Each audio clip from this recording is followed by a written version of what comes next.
여러분, 우리는 지금 산상수훈 중에서도 예수님의 그 팔복의 말씀을 매주 하나씩 살펴보면서 같이 은혜를 나누고 있습니다. 이번 기회에 팔복은 좀 같이 외웠으면 좋겠습니다. 8가지 팔복. 그래서 본문을 계속 이어서 싣고 있습니다. 계속 반복하다 보면 외워질 것 같아서 매주 하나씩 이어서 우리가 말씀을 보고 있습니다. 오늘 첫 번째 복이 뭐였습니까? 심령이 가난한 자는 복이 있나니 천국이 그들의 것이며, 두 번째 복은 애통하는 자는 복이 있나니 그들이 위로를 받을 것이며, 그리고 오늘 세 번째 복이 나옵니다. 이 여러분, 팔복 중에서 한국 사람들이 가장 좋아하는 복이라는 말도 있는데 어떤 복일까요? 온유한 자는 복이 있나니 그들이 땅을 기업으로 받을 것이며. 왜 한국 사람이 제일 좋아한다는 그런 우스갯소리가 나왔을까? 아마도 여기 뒤에 나온 땅을 기업으로 받을 것이다. 우리나라 젊은이들의 대상으로 미래 희망, 꿈이 뭐냐 했더니 제일 많이 나온 게 건물주가 되고 싶습니다. 건물주가 꿈이래. 심지어 조물주 위에 고물주라는 그런 말까지도 있고, 땅이 있어야 땅땅거리며 산다, 그런 말들. 아무튼 한국 사회가 그런 사회다 보니까 한국 사람들이 제일 좋아하는 복이 이 복이 아닌가라는 그런 우스갯소리도 나온 것 같습니다. 여러분, 온유가 무슨 말일까요? 온유한 사람 어떤 사람일까요?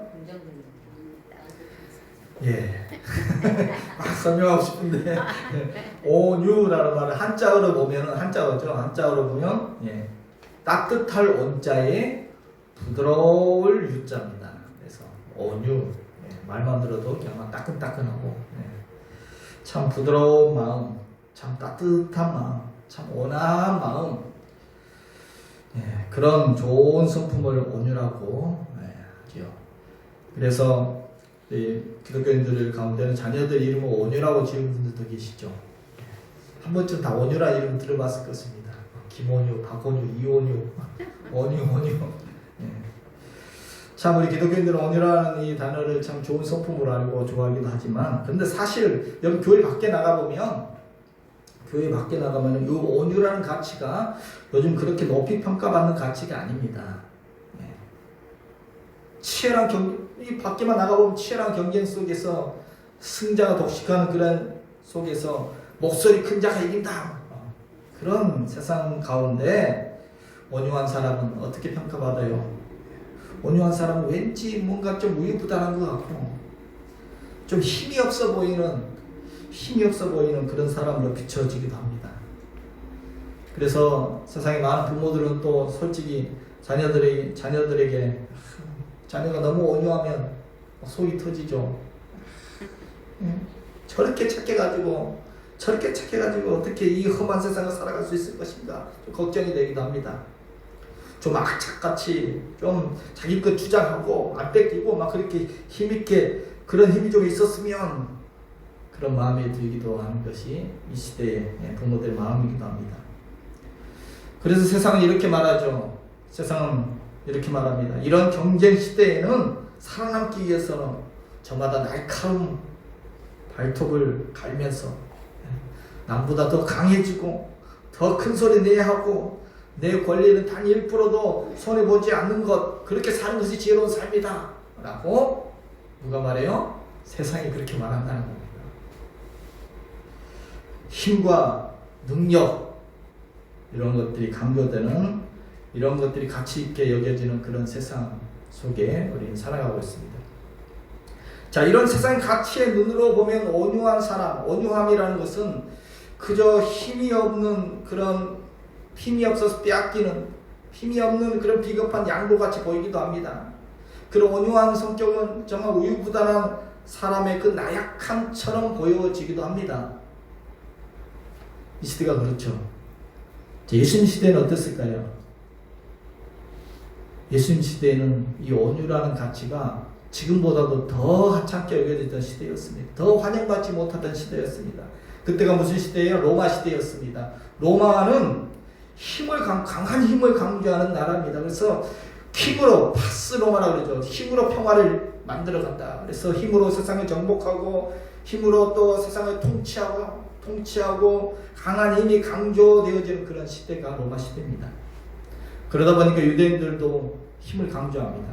그래서 유대인들도 생각하기를 메시아가 오시면 로마보다도 더 강력한 힘을 가지고 이 로마로부터 우리를 해방시켜 줄 것이다. 다시 다윗과 솔로몬 시대 같은 그런 평화를 샬롬을 그 힘으로 가져올 것이다. 그래서 그런 강력한 힘을 가진 메시아를 기다렸습니다. 근데 예수님은 온유하게 살아가셨거든요. 자, 오늘날도 마찬가지지만 그 시대에는, 예수님 시대에는 더더욱 힘과 권력을, 힘을 강조하고 힘을 중요시하던 그런 시대였습니다. 그러다 보니까 온유한 자는 그저 힘없는 자, 연약한 자, 억울하게 빼앗기고 핍박받고 그런 온유한 사람이라는 것이, 온유한 자라는 것이 그런 사람으로 취급받은 그런 때였습니다. 그 당시 사람들 생각하지 못했습니다. 온유가 복인지, 온유한 자가 복인지 생각해보지도 못할 바로 그런 때에 오늘 주님은 뭐라고 하세요? 오늘 또 발상의 전환을 시킨 겁니다. 그들이 향해서 아니다. 온유한 자가 복이 있다. 너희가 힘이 지배하는, 그래서 지금 이렇게 빼앗기는 시대에 살아가고 있지만 아니다. 온유한 자가 복이 있다. 주님의 생각은 완전히 달랐습니다. 또 주님의 눈도, 사람들을 바라보고 사람들 평가하는 주님의 눈도 완전히 달랐습니다. 참 많이 달랐습니다. 오늘 온유한 자가 복이 있다고 말씀하신 주님은 그 주님의 눈은 사람들을 어떤 눈으로, 어떤 잡들을 평가하고 어떤 눈으로 사람들을 바라봅니까? 오늘 주님의 시선은 너무나도 따뜻하고 너무나도 긍정적인 눈으로 사람들을 보고 계셨습니다. 오늘 1절에 이렇게 되어 있죠. 예수께서 무리를 보시고, 여기서 보시고, 예수님께서 거기 모여있는 무리들을 보시고 산상수훈을 시작하셨는데, 이 보시고라는 단어가 에이도라는 단어입니다. 이 단어는 그냥 힐끗보다 이런 뜻의 단어가 아닙니다. 이 단어는 주목하여서 자세히 살펴보다는 뜻의 단어입니다. 그래서 그들을 알다, 그들을 느끼다, 그런 뜻의 단어입니다. 그리고 이 단어는 무엇을 존중하다, 소중히 하다라는 그런 뜻을 담은 단어가 에이도라는 단어입니다. 그러니까 주님께서 오늘 무리를 보셨는데 어떻게 보셨다는 겁니까? 그들을 주목하여 관심을 가지고 보셨다는 것입니다. 그들을 알아보시고 그들의 형편도 알아보시고 그들의 마음도 같이 느끼시면서 그렇게 그들을 살펴보셨다는 것입니다. 대충 본 것이 아닙니다. 또한 그들을 소중히 여기는 눈으로, 그들을 존중히 여기면서 그들을 귀하게 그렇게 바라보셨다는 것입니다. 그들이 정말 그런 사람들이었습니까? 예수님 앞에 모여있는 사람들, 어떤 사람들입니까? 5장 1절부터 3장 수이 나오지만 그 앞에 어떤 무리가 모여있는지가 4장 끝부분에 나와있죠. 어떤 사람들이 모였어요? 병든 사람들, 가난한 사람들, 중풍 병자들, 귀신 들린 사람들, 간질하는 사람들, 그런 무리들이 거기 모여 있었습니다. 그런데 그들을 예수님께서 그런 눈으로 보시면서 산상수훈을 펼보고 시작하신 거예요.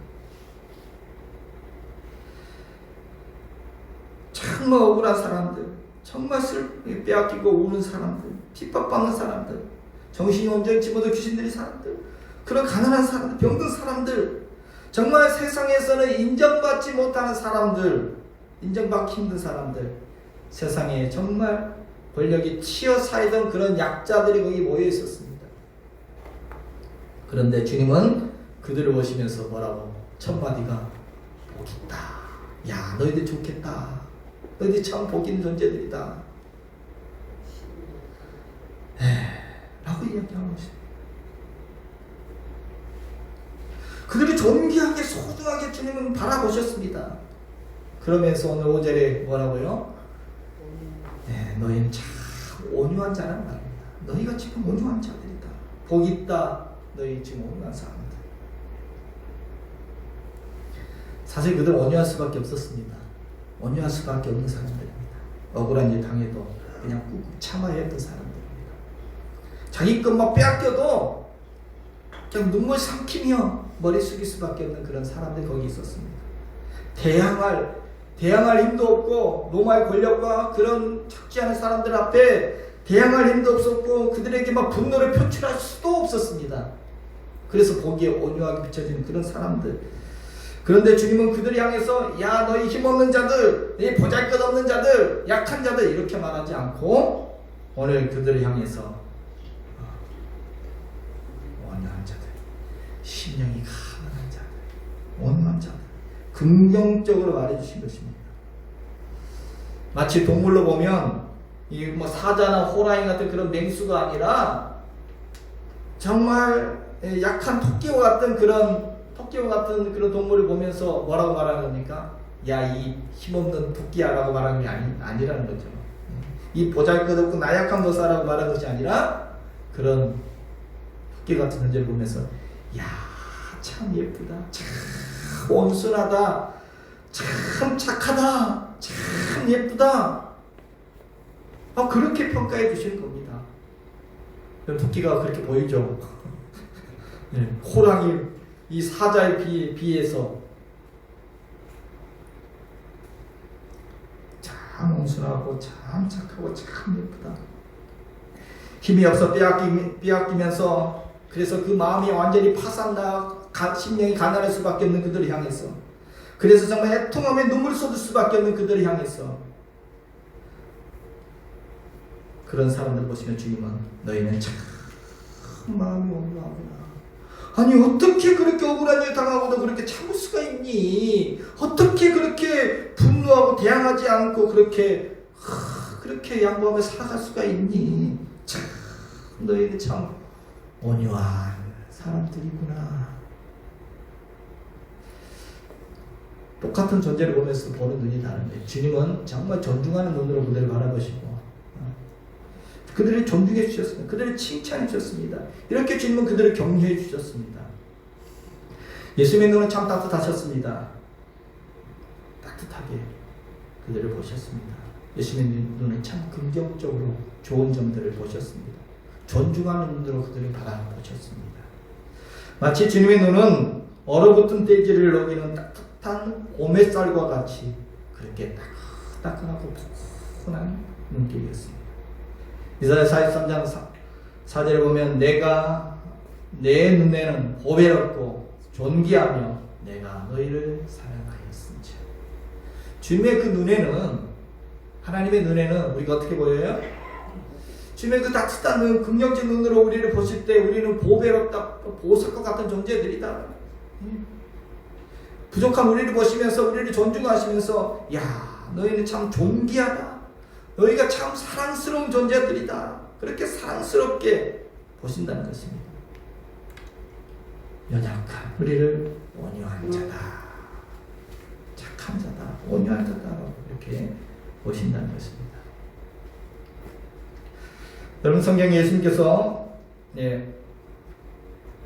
어린아이들 보실 때 어떻게 보셨습니까? 이제 다음 주에 어린이 주일인데 예수님께서는 당시 보잘것없는 존재라고 취급당하고 외면당하던 그 아이들도 따뜻한 눈으로 보셨죠. 긍정적인 눈으로 보셨습니다. 한 번은 부모들이 예수님께 자기들의 아이들을 데리고 나왔습니다. 좀 축복해달라고 데리고 나왔습니다. 그런데 이미 어른들이 꽉 차 있었습니다.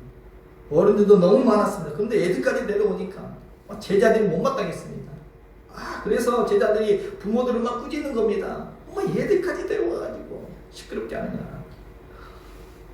당시 그랬습니다. 어른들에 비하면 아이들은 정말 하찮은 존재로 취급했고 오병이의 기적을 행하는데도 남자들만 씌어가지고 5,000명이라 그래요.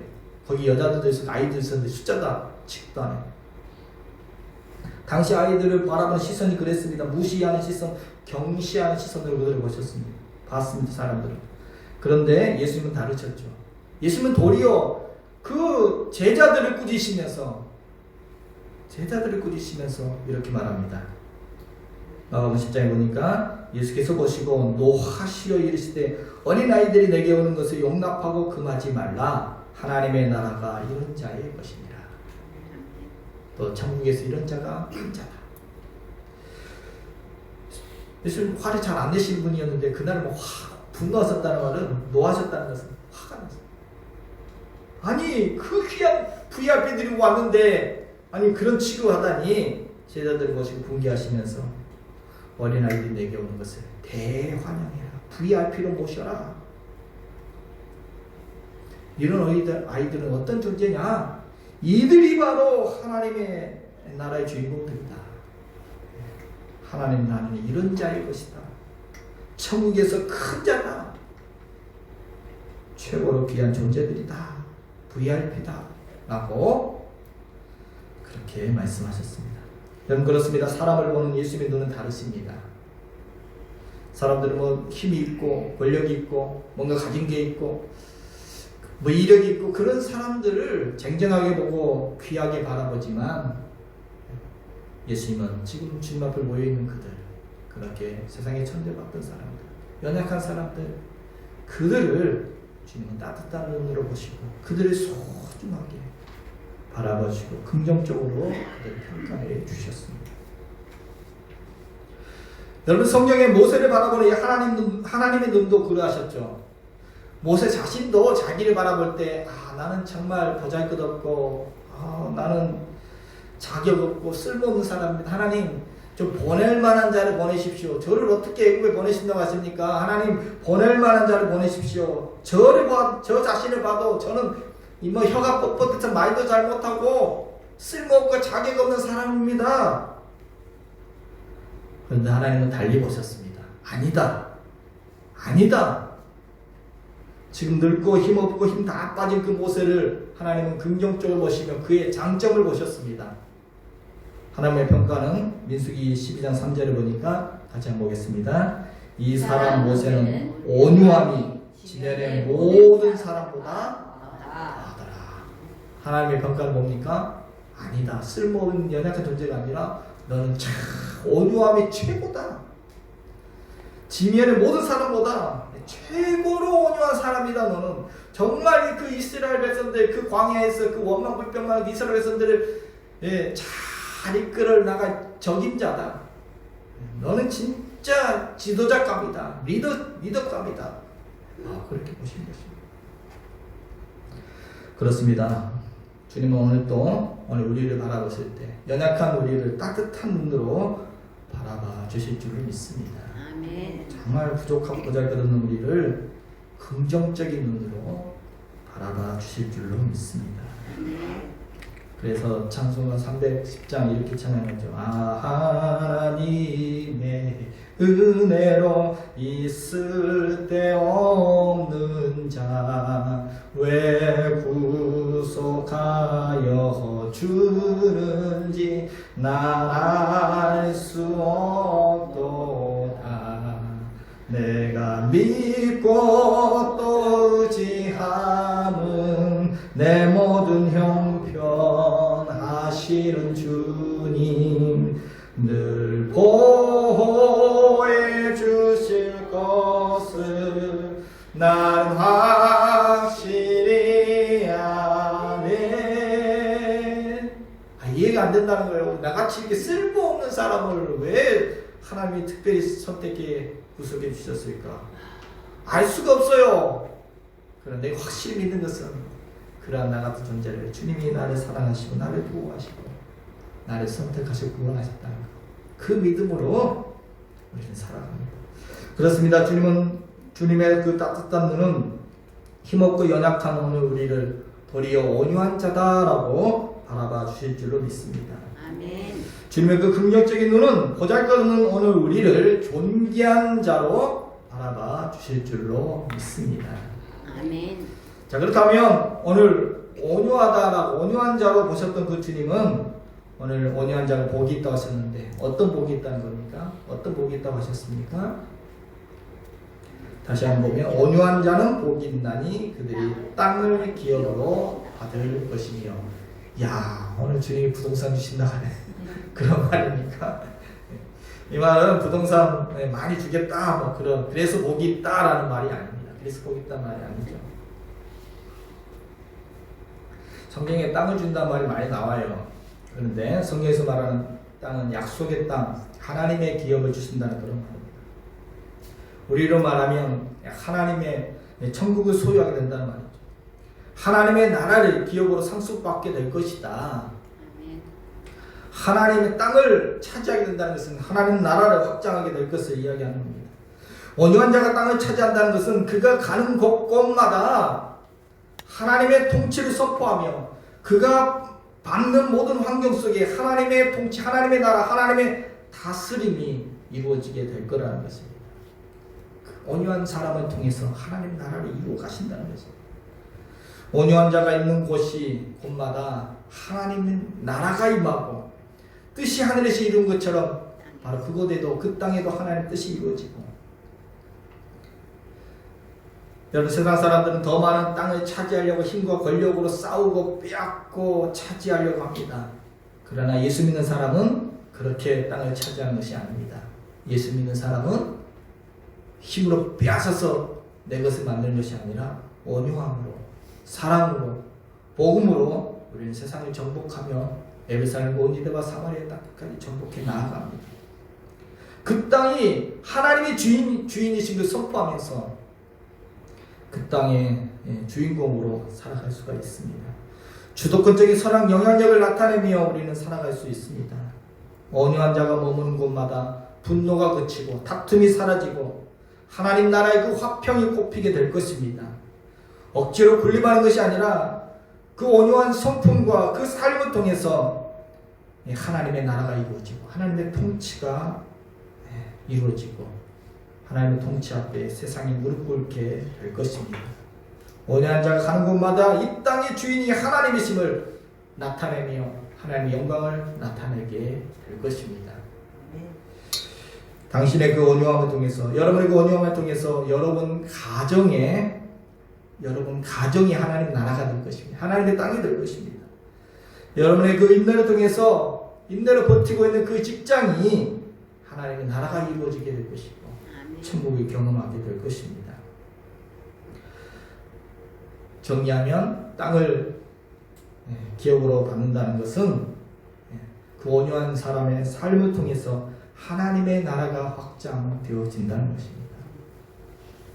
온유한 자를 통해서 하나님의 통치가 이루어지고 하나님의 나라가 이루어지고 하나님의 영광이 그가 임하는 그 땅에 임하게 될 것입니다. 아멘. 여러분 우리가 주기도문 드리죠. 나라가 이곳에 임하게 계시고 뜻이 하늘에 이룬 것처럼 이곳에도 이 땅에서도 이루어지게 하옵소서. 어떻게 해요? 바로 온유한 자를 통해서 그가 있는 곳이 하나님의 통치가 이루어지고 하나님의 나라가 이루어지고 하나님의 뜻이 펼쳐지는 그런 천국을 경험하게 될 것입니다. 그 온유한 자가 이런 놀라운 영향력을 발휘하게 될 것입니다. 아멘. 그리고 더 나아가서 온유한 자는 빼앗기지 아니하는 영원한 기업, 하나님의 저 영원한 하나님의 나라 천국도 소유하게 될 것입니다. 아멘. 내 이름으로 등기 등본 없어도, 내 이름으로 된 등기부 등본 없을지라도 이 천하 만물의 주인이신 하나님을 나의 아버지로 모시고 살아오는 우리는 온 땅, 온 우주가 우리의 정원입니다. 하나님의 나라를 누리며 이 땅의 주인공으로, 이건 내 땅이야, 그런 주인공으로 우리는 살아갈 수 있습니다. 아멘. 우리가 가는 곳곳마다 하나님의 나라가 이루어질 줄로 믿습니다. 아멘.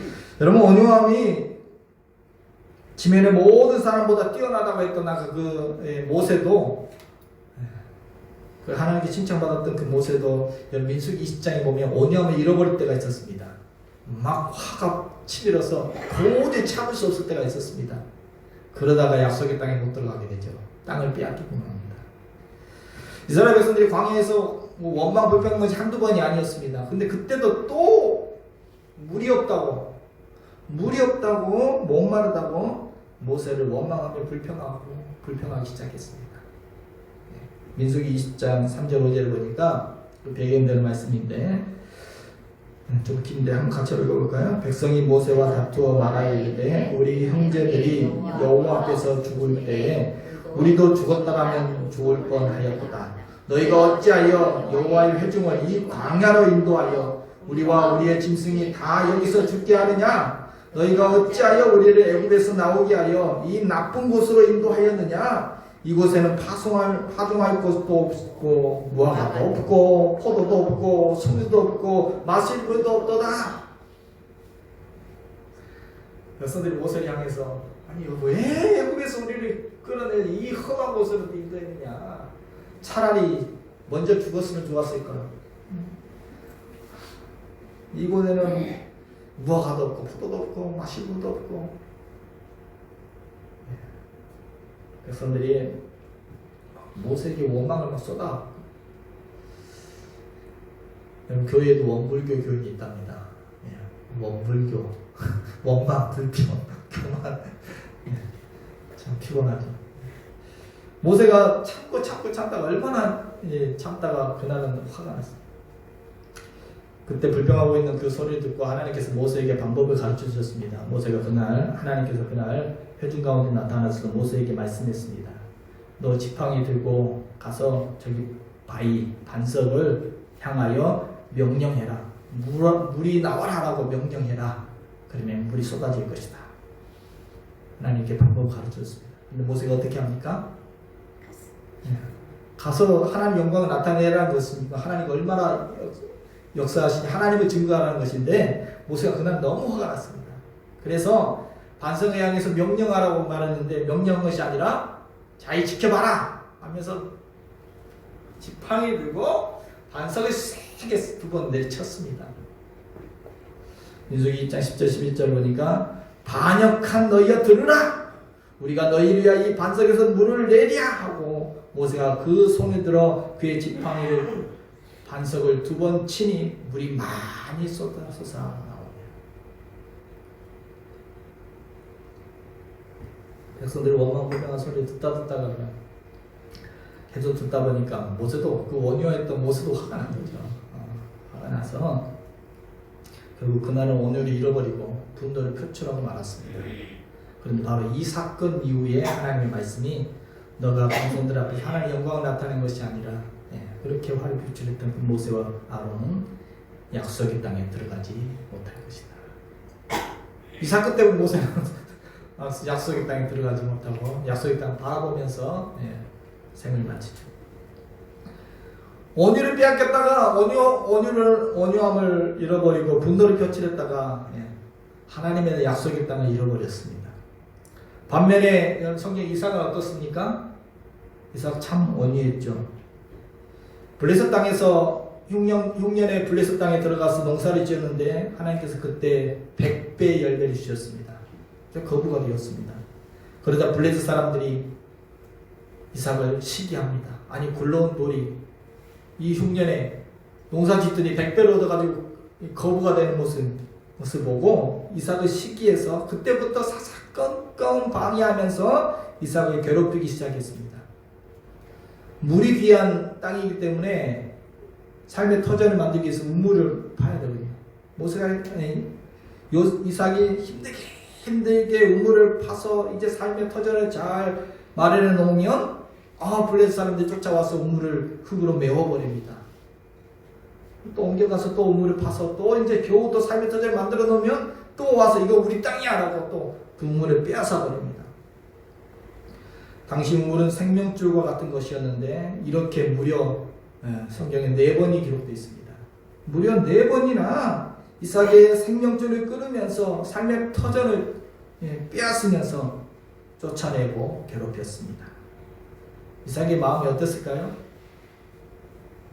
아니 4번이나 삶의 터전을 잃고 떠나는 그 마음이 어땠을까요? 얼마나 또 억울했겠습니까? 얼마나 또 상심이 됐겠습니까? 또 얼마나 또 화도 났겠습니까? 아니 땀 흘려 일고는 우물을 파기 시작할 때 빼앗은 것이 아니라 다 파가지고 이제 물이 하나님 은혜로 또 물이 쏟아 나왔어요. 삶의 터전을 다 일구어 놓으면은 빼앗아 가기를 그것도 한두 번이 아니라 자그마치 4번씩이나 그것을 다 놓고 떠나는 그 심정은 어떠했겠습니까? 그런데 이삭은 어떻게 하죠? 싸웁니까? 이삭은 참 온유한 사람이었습니다. 똑같이 싸우지 않았습니다. 그래 가져라. 그래 가져라. 하나님은 또 우물 주실 것이다.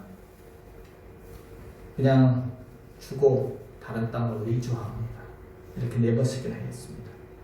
근데 결국 어떻게 됩니까? 어떻게 되었죠? 누구 손에 들어주셨습니까? 하나님께서는 온유한 이삭의 손에 들어주셨습니다. 도리어 그 땅 사람들이 이삭에게 찾아와서 이삭에게 우리 화친하고 잘 지내자라고 머리를 숙이게 됩니다. 창세기 26장 28절 29절을 보면 블레셋 왕 아비멜렉이 이삭을 찾아와서 이렇게 말합니다. 우리와 너희 사이에 맹세하여 너와 언약을 맺으리라. 여호와께서 너와 함께 계심을 우리가 분명히 보았으므로 너는 우리를 해하지 말라. 너는 여호와께 복을 받은 자니라. 이게 불신자 블레셋 왕이 아비멜렉이 한 소리입니다. 너 보니까 하나님이 너와 함께 계신 게 보인다. 우리 좀 해치지 마라. 우리 같이 맺자. 잘 살아보자. 너는 축복받은 자다. 결국 온유한 자가 그 땅을 차지하게 되고 그리고 사람들까지 다 얻게 되어지고 좋은 관계를 맺고 하나님의 나라를 확장하게 되었습니다. 하나님 영광을 나타내게 되었습니다. 그렇습니다. 하나님은 온유한 자를 통하여서 이 땅에 하나님의 나라를 이루어가는 줄로 믿습니다. 하나님은 온유한 자를 통해서 하나님의 뜻을 이루어가고 하나님의 나라를 확장해가며 온유한 자가 있는 곳에서 밤마다 하나님의 나라를 천국을 누리게 하시는 줄로 믿습니다. 아멘. 그러므로 오늘 우리도 온유한 자로 그런 복 있는 자로 살아가기를 소망합니다. 어떻게 하면 온유한 자가 될 수 있을까요? 어떻게 하면 될까요? 어떻게 하면 돼요? 그럼 오늘 예수님께서 온유한 자가 복이 있나니 땅의 기업으로 받을 것이다. 여러분 이 말씀이 어디 나오냐? 구약 시편에 나온 말씀입니다. 예수님께서는 이 구약에 나온 말씀을 이렇게 인용해서 그들에게 유대인들에게 말씀하신 것입니다. 그런데 그 시편 37편에 나온 말씀인데 그 37편을 보면 어떻게 온유함으로 이 땅의 기업을 받을 수 있는지 어떻게 온유해질 수 있는지가 거기에 해답이 나와 있습니다. 시편 37편 다 있으십니다. 같이 한번 7절 이하를 같이 한번 보겠습니다. 여호와 앞에 잠잠하고 참고 기다리라. 자기의 길이 형통하여 악한 때를 이루는 자 때문에 불평하지 말지어다. 분을 그치고 노를 버리며 불평하지 말라. 오히려 악을 만들 뿐이니라. 여호와를 소망하는 자들은 땅을 차지하리로다. 온유한 자들은 땅을 차지하며 풍성한 화평으로 즐거워하리로다. 아멘. 악한 깨를 이루고 악한 방법으로 뭐 빼앗고 하는 사람들 때문에 그들이 잘 되는 모습 보면서 불평하지 말라는 거죠. 그들에게 똑같이 막 분을 내고 노를 바라고 그렇게 하지 말라는 거죠. 똑같이 분노하며 대항하며 싸우며 그렇게 하면 도리어 악을 이룰 뿐이다. 어떻게 하라? 잠잠히 참고 기다리라. 온유한 방법으로 온유함으로 대하라는 거죠. 그러면서 그렇게 하면 땅을 차지하게 될 것이고 선한 영향을 미치면서 그 사람들과 좋은 관계 속에서 풍성한 화평을 누리면서 즐거워하게 될 것이다. 천국을 누리게 될 것이다. 라고 말씀하는데 이 말씀을 자세히 보면 어떻게 하면 땅을 차지하면서 이런 화평을 누리며 온유한 자의 복을 누릴 수 있습니까? 거기 뭐라고 되어 있습니까? 여호와 앞에서 잠잠하고 참고 기다리라. 어떻게? 여호와 앞에서. 또 여호와께 소망을 두는 자라고. 하나님께 맡기라는 거죠. 37편 5절에 보면 이렇게 되어 있습니다. 내 길을 여호와께 맡기라. 그를 의지하면 그가 이루실 것이다. 여러분 37편 말씀의 전체의 내용은 무슨 내용이냐면 그냥 꾹꾹 참으라는 것이 아닙니다. 그냥 꾹꾹 불평하지 말고 저는 악한 사람들 때문에 불평하지 말고 그냥 참으라는 것이 아니라 여호와 앞에 하나님을 기다리라는 것입니다. 여호와 앞에서 참고 기다리는 것은 하나님의 때를 기다리라는 것입니다. 하나님께 맡기라는 것입니다. 그를 의지하라는 것입니다. 그러면 그가 이루실 것이다. 화가 나는 일도 하나님께 맡기라는 것입니다. 악한 꾀를 이루는 사람들도 그 사람들도 하나님 손에 맡기라는 것입니다. 그러면 하나님께서 너를 위하여 이루실 것이다. 하나님께서 행하실 것이다. 하나님께서 갚아주실 것이다. 그런 말씀입니다. 여러분 그렇습니다. 우리가 어떻게 온유할 수 있습니까? 참는다고 되는 게 아니죠. 온유한 사람은 결코 화를 안 내거나 성품이 그냥 순하거나 그런 뜻이 아닙니다. 하나님을 믿고 맡기며 살아가기 때문에 평안한 것입니다. 그래서 온유한 사람이 될 수 있는 것입니다. 하나님께 다 맡겼기 때문에 도리어 다른 사람을 향해서 너그러운 마음을 가질 수가 있는 것입니다. 하나님을 신뢰함으로 화가 나는 일도 억울한 일도 또 나를 힘들게 하는 사람도 하나님 손에 맡기기 때문에 맡겼기 때문에 다른 사람들의 말이나 평가나 그런 눈초리 때문에 내 마음이 막 상하고 흔들리지 않는다는 것입니다. 거기에 분개하지 않는다는 것입니다. 하나님께 맡겼기 때문에 온유할 수 있다는 것입니다. 하나님 손에 맡기면 하나님께서 일하시고 행하실 것입니다. 하나님께서 변호해 주실 것입니다. 여러분 시편을 보면 이 시편을 37편을 고백했던 다윗은 이 고백이 그냥 고백이 아닙니다. 그의 인생을 통하여서 그의 경험에서 나온 고백이었습니다. 다윗은 어땠습니까? 사울왕이 계속해서 그를 괴롭히고 그를 힘들게 했습니다. 근데 다윗은 어떻게 했습니까? 맞서 싸웁니까? 사울왕을 죽일 기회가 2번이나 있었지만 죽이지 않습니다. 도리어 하나님께 맡깁니다. 하나님의 기름 부은 왕은 하나님께서 알아서 하실 것이다. 하나님께서 선하게 갚아주실 것이다. 라고 하나님께서 그 사람을 다루어 주실 것이다. 자신의 인생을 분노로 보내지 않았습니다. 하나님께 모든 것을 하나님의 정의에 맡겼습니다. 하나님의 공의를 믿었습니다. 하나님의 신실하심을 믿었습니다. 굳이 자기 손으로 피를 묻히지 않았습니다. 하나님께 사울왕을 맡겼습니다. 그랬더니 어떻게 되었습니까?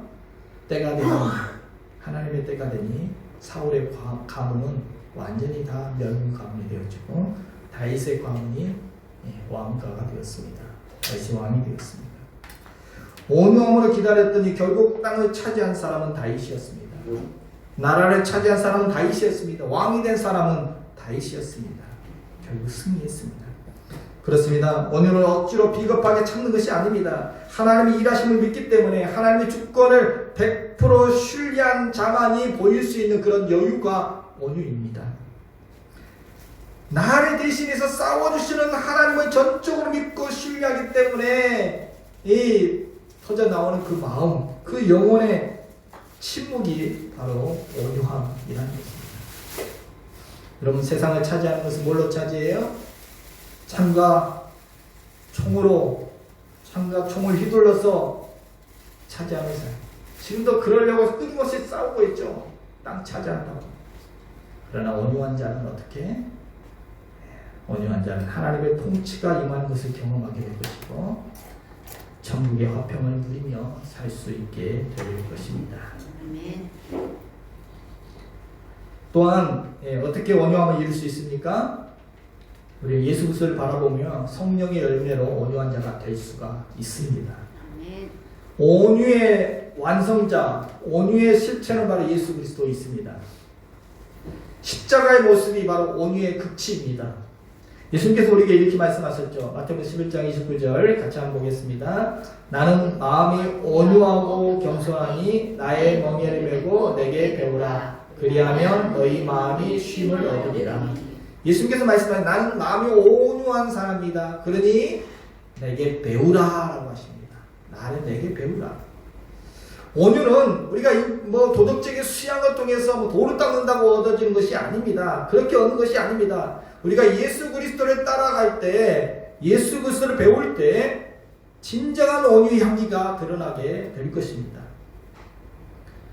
예수 그리스도를 내 안에 모시고 예수 그리스도의 영, 하나님의 영, 성령님을 내 안에 모시고 살아갈 때 성령의 열매로 맺혀지게 되는 것이 온유인 줄로 믿습니다. 아멘. 갈라디아서에 보면 성령이 9가지 열매가 있죠. 사랑과 희락과 화평과 오래 참음과 자비와 양성과 충성과 온유와 절제니. 성령이 내 안에 내주하고 계시면 자연스럽게 우리가 나타나는, 자연스럽게 당연하게 나타나는 열매가 바로 온유의 열매입니다. 우리 힘으로 안 됩니다. 하나님의 은혜입니다. 성령의 열매입니다. 하나님 주시는 바로 복이 온유의 열매입니다. 성도 여러분, 이 온유라는 가치가 우리 기독교인들에게 얼마나 중요한 가치인지 팔복에도 나오죠. 또 성령의 열매에도 이 온유가 나오죠. 또 어디에 나와요? 기독교의 대표적인 가치를 담은 사랑장, 기독교의 최고의 가치를 말하는 사랑장에도 보면, 고린도 13장에 보면 온유가 나와요. 사랑은 오래 참고, 사랑은 온유하며 성내지 아니하며, 사랑도 온유한 것입니다. 오래 참고 성내지 아니하는 그 온유함이 사랑이라는 것입니다. 이처럼 팔복에도 나오고 성령의 열매에도 나오고 사랑장에도 나오고 이 세 군데 다 등장하는 가치는 바로 온유밖에 없습니다. 하나님이 정말 우리가 온유한 자로서 그런 복을 누리며 살아가기를 얼마나 원하시는지 보여주는 것입니다.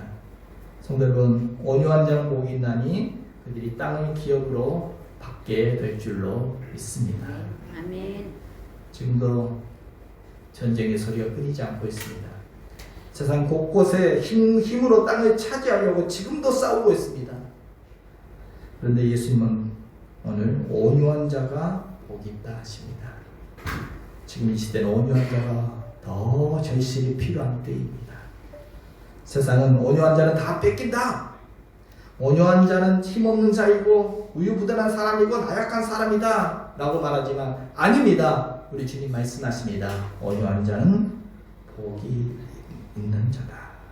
하나님은 바로 이 온유한 사람을 통해서 세상을, 땅을 정복해 나갈 것입니다. 하나님 나라를 넓혀 가실 것입니다. 온유한 사람을 통해서 하나님의 뜻을 이루어 가실 것입니다.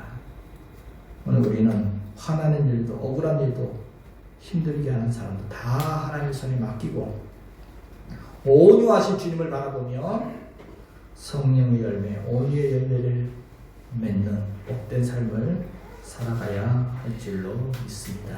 아멘. 온유한 자의 복을 누리는 저와 여러분 되시기를 주님의 이름으로 축복합니다.